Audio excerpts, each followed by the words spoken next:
不要不要，他好把我的南瓜给搞掉了。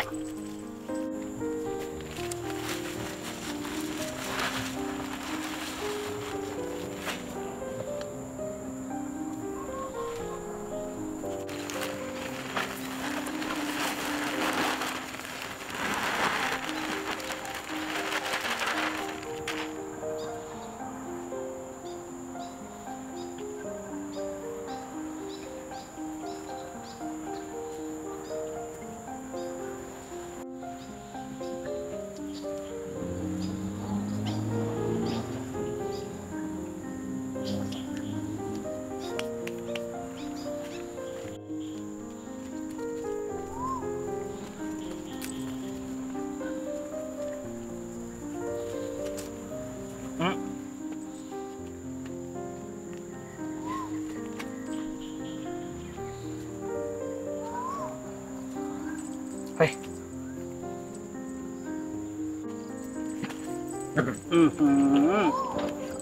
สองตัวนี้走，回去了，回家了，回了。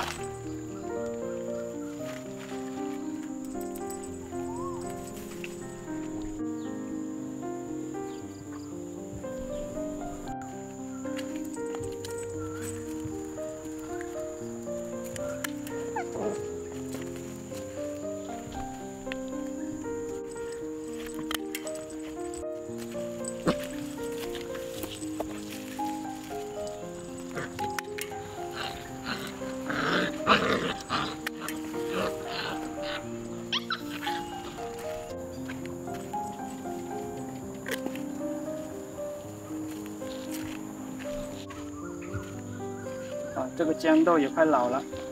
估计差不多也就这一批了。พี่เคมาช่วยเอาของหน่อย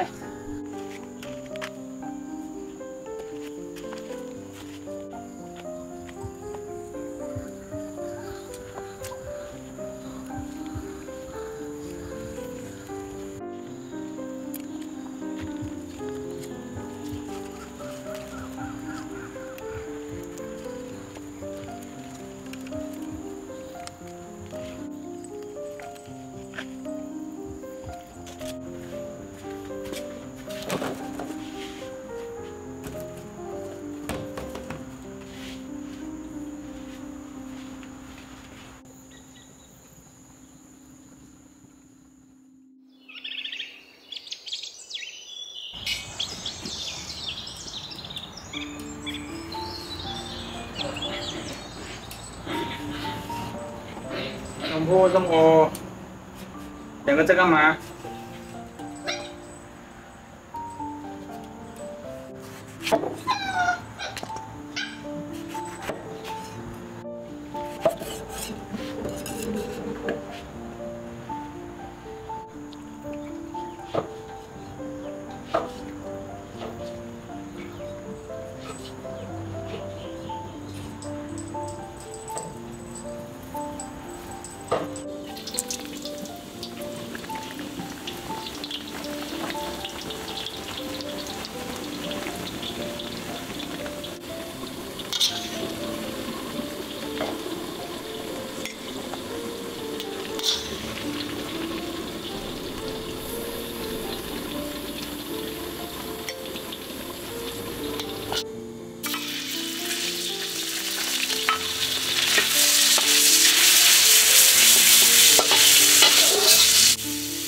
แนะนำหน่อยสิ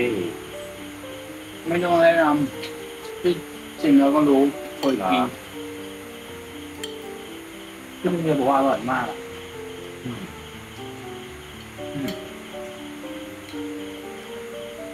ใช่หอมอะไรนะ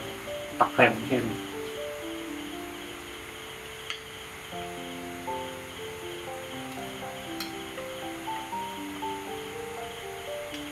น้องหมา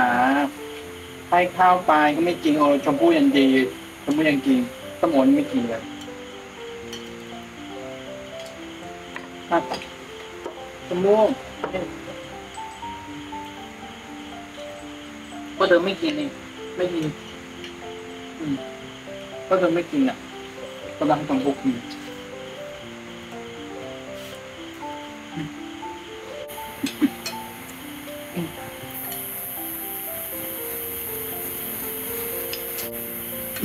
ชมพู่ตามไม่ค่อยดีแล้วมันขำไม่เจอว่าอยู่คนไหน ขนบางตา